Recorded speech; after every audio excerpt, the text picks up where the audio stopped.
بسم اللہ الرحمن الرحیم نحمدہ ونصلی علی رسول الکریم اما بعد سورہ نساء آیت نمبر 19 تک کا مفہوم بیان ہوا. اب آیت نمبر 20 کا مفہوم بیان کرتا ہوں. اعوذ باللہ من الشیطان الرجیم. بسم اللہ الرحمن الرحیم.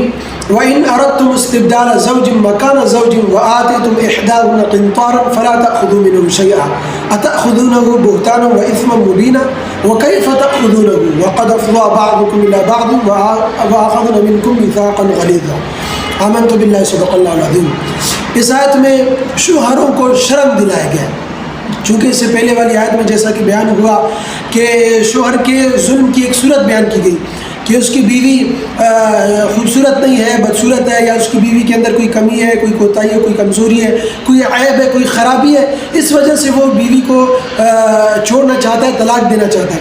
لیکن وہ جو مہر وغیرہ دیا ہے وہ واپس لینے کے لیے اس کو تنگ کرتا ہے تاکہ خلا لے لے. اب ظلم کی دوسری صورت بیان کی گئی کہ بیوی تو بدصورت نہیں ہے، بیوی خوبصورت ہے، اچھی ہے، حسین و جمیل ہے، اور اس میں کوئی کمی کوتاہی نہیں ہے، کوئی کمزوری نہیں، کوئی عیب، کوئی خرابی نہیں ہے، شریف عورت ہے.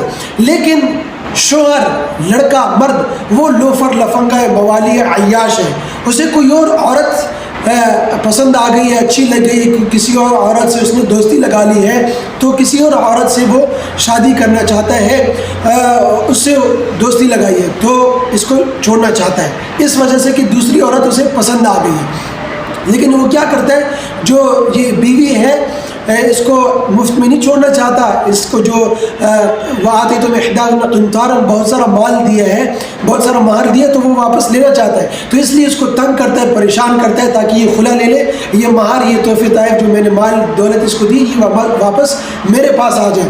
تو اس ظلم سے شوہر کو، مردوں کو روکا گیا ہے کہ یہ ظلم ہے، یہ ناانصافی ہے، عورت کا حق ہے.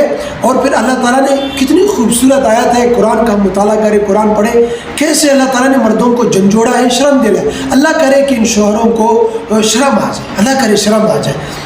یہاں تک فرمایا أَتَأْخُذُونَهُ بُهْتَانًا وَإِثْمًا مُبِينًا، کیا اس پر بہتان لگا کر، الزام لگا کر وہ مہر وغیرہ، وہ ہدایہ سے واپس لوگے؟ ظاہر سی بات ہے وہ نیک عورت ہے، شریف عورت ہے، کوئی بہانہ تو نہیں بنا سکتے کہ یہ بدکار ہے، لہٰذا میں اسے چھوڑنا چاہتا ہوں، یہ مہر لینا چاہتا ہوں.